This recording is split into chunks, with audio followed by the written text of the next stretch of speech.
This is the design for the backyard that the diploma group has come up with. It's taken us about 5 other plans and maybe a month and a half to get to this stage here. There's been 6 of us working on it.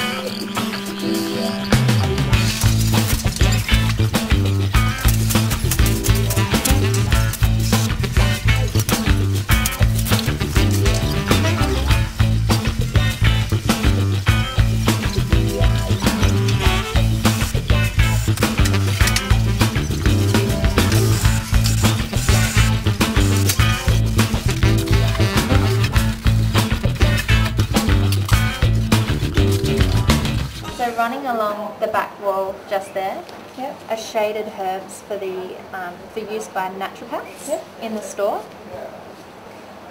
This is a native bush foods walk which leads from this seating area here with a pergola for shading and deciduous vine on top through to the macadamia tree where there's going to be seating and compost base and also a worm farm.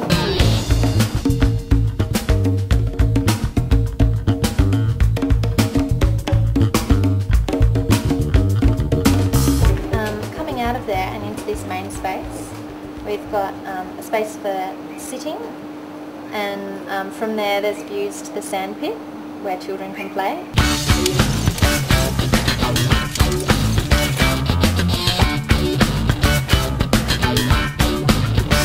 This is a tropical fruit tree guild which will have bananas, pawpaw, barbaco, tree spinach.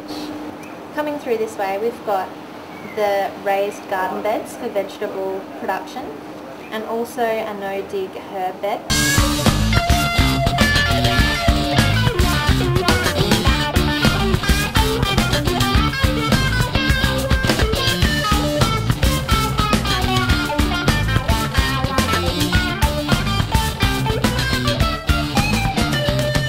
Here will be more kind of lower understory culinary plants like lemongrass, ginger, galangal, comfrey as well, and some edible small shrubs.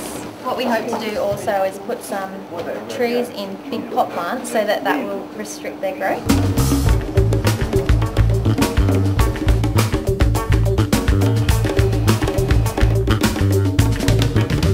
From the onset, the idea was to transform the garden into a usable, edible, luscious space instead of the high maintenance, no yield space that it was, and to make it available for communities. So that was the brief that the diploma students got, and then they had to use the skills of observing and interacting with the space to deepen their understanding of that brief and to understand the light and the space and the current vegetation and all of those inputs, as well as the current use of the space and where people moved around it.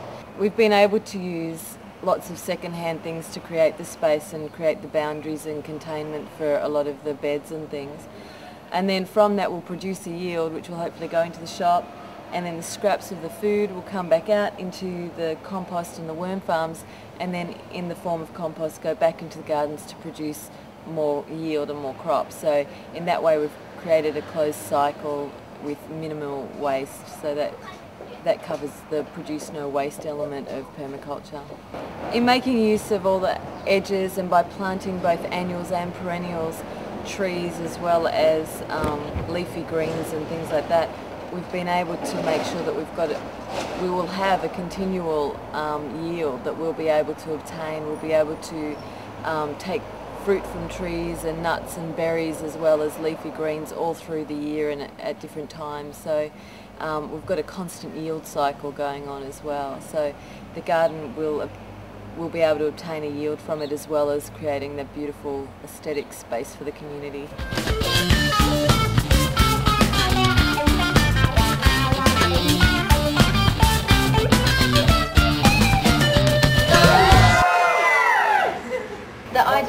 our design was that it would be a nurturing kind of space, not too extreme, through which to explore more alternative ideas.